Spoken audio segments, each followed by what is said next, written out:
This is Andy from Airsoft Canada 1 with another AEG review. This time we have the Aftermath Broxa MP5 Evolution. This gun is a pretty cheap gun. It's more of a starting gun, and so the performance will show that. Now what you get with this gun is, of course, the gun itself, but you get it clear. We did spray paint over it. This magazine, which was also clear, it's a double 560 round magazine. Pinning it on jamming rod. I believe you get a speed loader. It's been 2 years since I've gotten it, so I don't quite know. You get the rail mount, which is really nice, so you could attach any optics. You also get an 8.4 volt, which I don't have anymore, but we do have a 9.6, which is what we'll be doing the shooting test with. Now let's take a closer look at the gun. Alright, so we got the gun on the table here, and we're just going to be taking a quick look at it. But first I'm going to tell you a bit of the specs on this gun.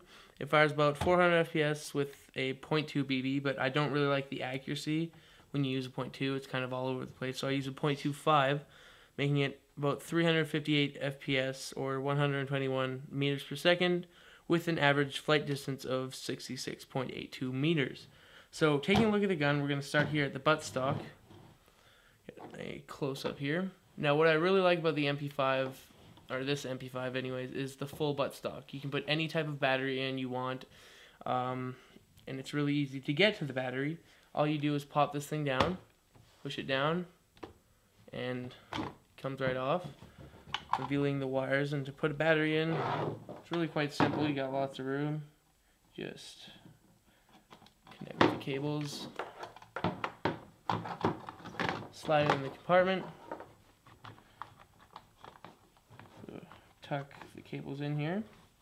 Kind of hard to do from this angle, but still pretty simple. And you slide the buttstock in place. So right now you got the battery in there, really easy. You also have a sling mount here, which is not ambidextrous. Moving onward, you have where the stock meets the forebody. Now, I had to take my gun apart because there was some wire connection issues, but if you remove this pin, you can take off the stock and you can see the wiring of where the wiring from the stock meets the wiring from the body. Now, if you wanted to rewire the gun to put the battery in the front, this is how you do so. Moving onward to the grip, get a close-up on it. A really nice grip with a really nice ambidextrous fire selector. It is on both sides here. It's really nice, clicks into place. Semi-auto, and then safe here. It does not have the HK fire symbols, but it still looks pretty good. You have a warning here, which I don't really like, but you can hardly notice it. And a kind of cool Aftermath logo that is located right here. Let's get a close-up on that.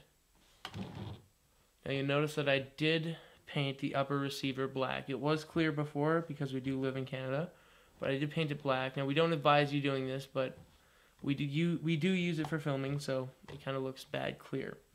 Now the mag well here is really nice because it has what a lot of people don't recognize, but this thing right here.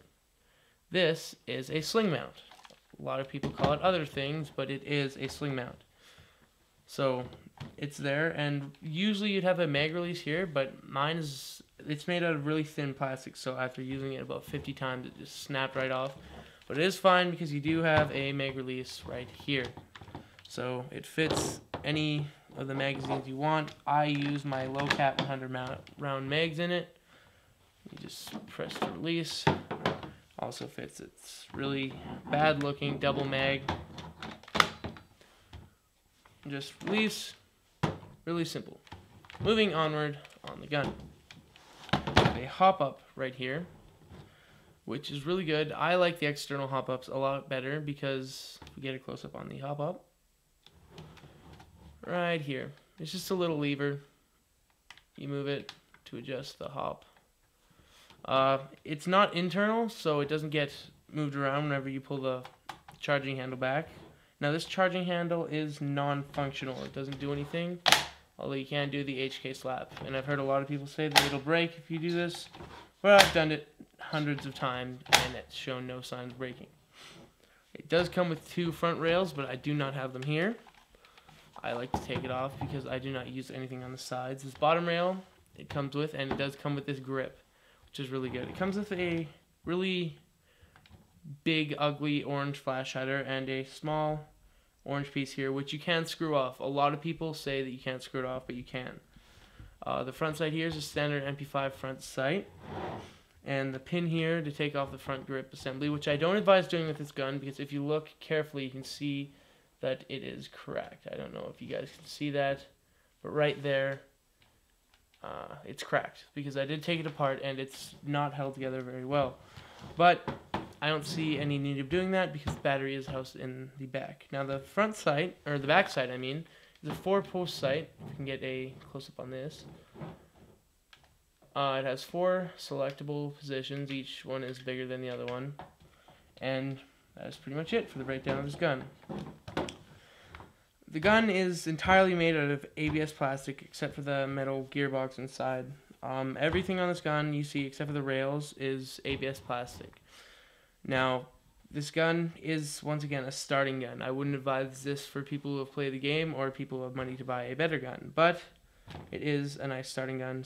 You can buy it from around $190 to $200, depends where you like to find it. It's a good value.